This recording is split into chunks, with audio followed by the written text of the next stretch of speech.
When I had to make a choice about what the story would be and where it would take place, my heart and soul said there is only one place that I really think would work with a song cycle, a modern classical expression, a merging of these two forms, 21st century song cycle based on classical themes. Where do you set that? Not in Florida, I don't think. That just didn't feel right. There needed to be a new world, old world aspect.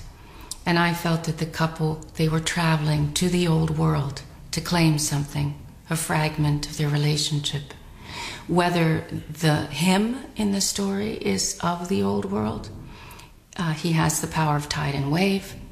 And in ancient Irish mythology, there's a god, Manannan, who I think the man in this story has an ancient lineage to this sea god. And I thought, right, we'll give her the force of fire. We will have them coming to the old world to try and claim something. Their relationship is at a crossroads. And yet when they get here, when they get in the harbor of Kinsale and the sailboat comes in, they come to this old Georgian, whether it's in the family, however they got to be here, this is where the story needed to take place. And I knew the power of the place. And in the first song, there is a shattering of the relationship. Well, the story, I'm not an actor, and I felt like if I'm going to be singing the part of the woman, I needed to understand it, really understand it emotionally. Every good song cycle has a mystical element, and Tash and I really began developing Annabelle together. I think around the world she had friends that were going through a divorce, different countries, so it's not just about one country going through this. I do think it's universal. Families being pushed. These are very tough times, it seems, not just for one group of people, but around the world. And the strain that puts on a couple, parents.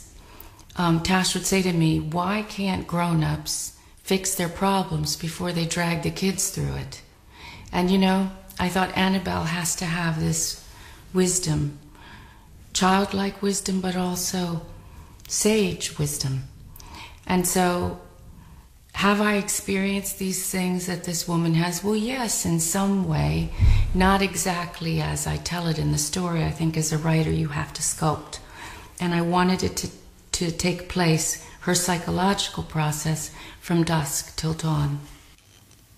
Mythology and historical reference points are very powerful images. They're potent. They resonate.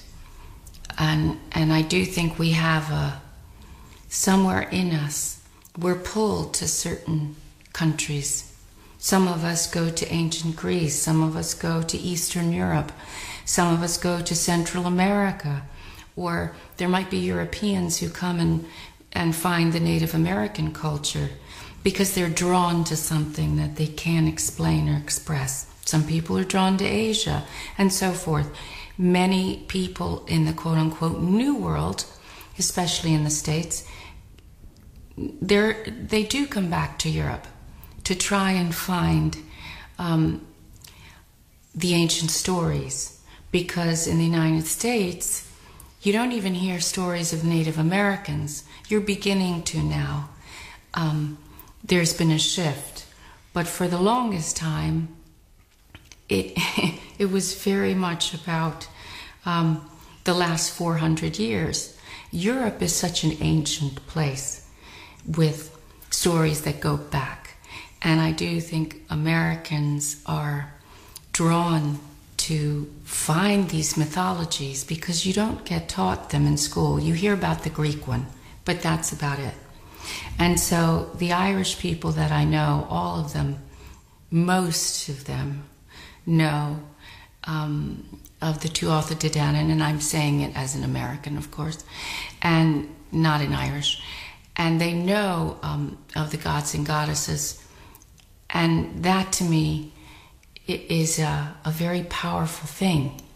So when I heard the Eric Satie piece, it's the strangest thing, but it was married with a story from 3,000 years ago of when poets here in this land would have the power to threaten an invading army the night before battle. They could conjure and they could intimidate. That was the power of the Irish poet. That power is not something we understand anymore, but when I heard a Frenchman of all things, it seemed that this was a battle that had to be told. It uses the